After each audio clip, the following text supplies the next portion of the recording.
He left the club with his girlfriend about midnight. It's the last time anybody saw him. What was it? Ice pick. Left it on the coffee table in the living room. There's cum stains all over the sheets.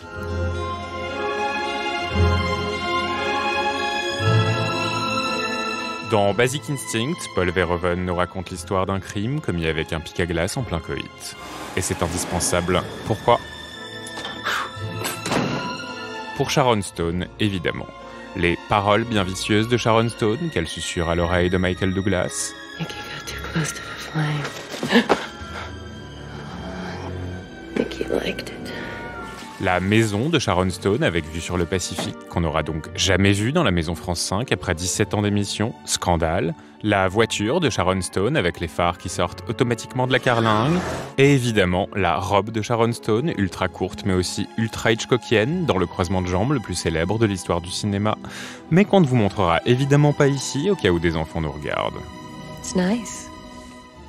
Face à une personnalité d'un si gros calibre, on prend un malin plaisir à regarder le personnage de flic de Michael Douglas, tout penaud, se perdre complètement entre son désir et l'avancement de l'enquête, tellement que sa maîtresse en fera les frais.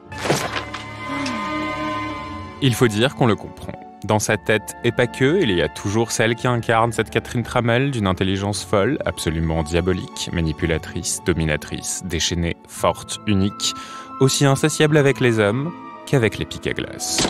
De là à y voir le signe d'un retournement de notre rapport à la pénétration, peut-être. Why is it you got your head so far up your own ass? You wanna play? Fine. I can play. En tout cas, si on aime autant le film, c'est évidemment aussi pour la mise en scène de Verhoeven. Il y a les courses-poursuites à San Francisco où c'est pas vraiment pratique de faire des courses-poursuites. Il y a le scénario qui fait se tendre le suspense à la limite du priapisme. Il y a la BO signée Jerry Goldsmith qui rappelle, encore une fois, Hitchcock, si langoureuse qu'elle nous donne clairement envie d'acheter un foulard en soie blanc à laisser traîner près du lit, juste comme ça, pour voir. Et puis il y a toujours, partout, Sharon Stone, idole, icône, queen.